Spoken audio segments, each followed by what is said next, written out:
రేపు అన్ని రాష్ట్రాల సీఎంలతో ప్రధాని మోదీ వీడియో కాన్ఫరెన్స్ నిర్వహించనున్నారు. పశ్చిమాసియాలో యుద్ధ పరిస్థితులు, రాష్ట్రాల సన్నద్ధత, భవిష్యత్ ప్రణాళికపై సీఎం సమీక్షించనున్నారు. అన్ని రాష్ట్రాల సీఎంలతో మాట్లాడనున్నారు మోదీ.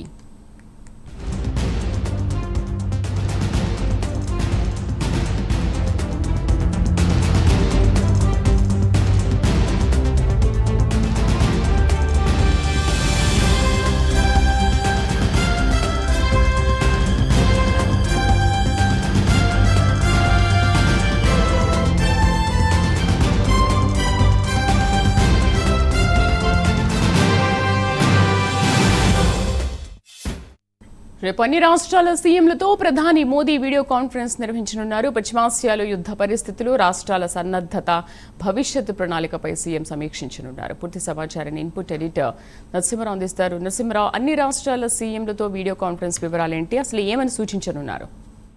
ఒక కీలక సమావేశం రేపు సాయంత్రం జరగబోతుంది. వీడియో కాన్ఫరెన్స్ ద్వారా ప్రధానమంత్రి మోడీ అన్ని రాష్ట్రాలకు సంబంధించిన ముఖ్యమంత్రులతో భేటీ కాబోతున్నారు, సమావేశం కాబోతున్నారు. ముఖ్యంగా ప్రస్తుతం నెలకొన్న పరిస్థితులు, యుద్ధ వాతావరణం నేపథ్యంలో దాదాపు 26వ రోజు వరకు వచ్చింది.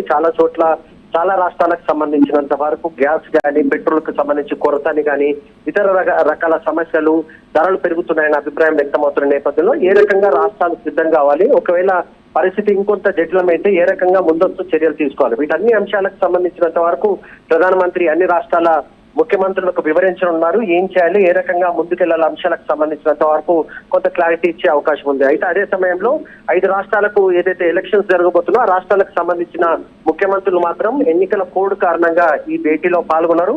ఆ రాష్ట్రాలకు సంబంధించిన చీఫ్ సెక్రటరీలతో ప్రత్యేకంగా ఒక సమావేశాన్ని కేబినెట్ సెక్రటరీ నిర్వహించే అవకాశం ఉంది.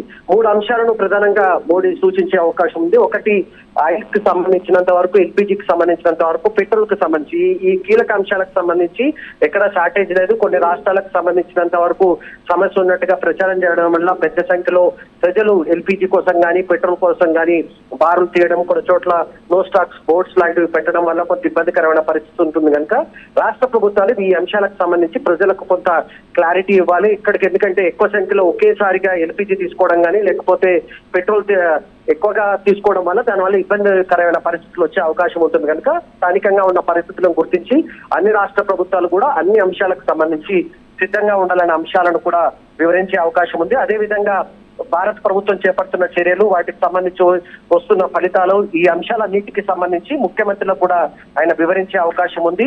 అదే సమయంలో రాష్ట్రాల్లో ఎదుర్కొంటున్న ఏదైనా సమస్యలు ఉంటే కూడా ప్రధానమంత్రి దృష్టికి ముఖ్యమంత్రులు తీసుకొచ్చే అవకాశం ఉంది. కొన్ని రాష్ట్రాలకు సంబంధించినంత వరకు కొరత ఉందని ప్రచారం జరుగుతున్న నేపథ్యంలో ముఖ్యంగా ఎల్పీజీకి సంబంధించినంత వరకు సమస్య తీవ్రంగా ఉంది.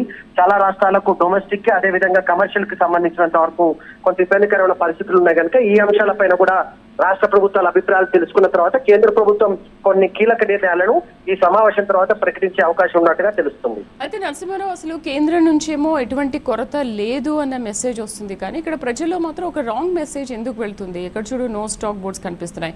ఓకే, డీలర్స్ కి అమౌంట్ చెల్లించలేదని చెప్పేసి వాళ్ళకి ఇవ్వట్లేదు అన్న ఒక కారణం అయితే, ఇక్కడ ఎందుకు చాలా మంది క్యూ కట్టి మరి పెట్రోల్ కానీ గ్యాస్ కానీ తీసుకుంటున్నారు? అండ్ పౌర సరఫరాల కమిషనర్ కూడా దీని గురించి వెల్లడించారు. అసలు అలాంటి ప్రాబ్లం ఏం లేదు అని చెప్పినప్పటికీ కూడా ప్రజల్లో కలుగుతున్న ఈ ఆందోళన ఏంటి?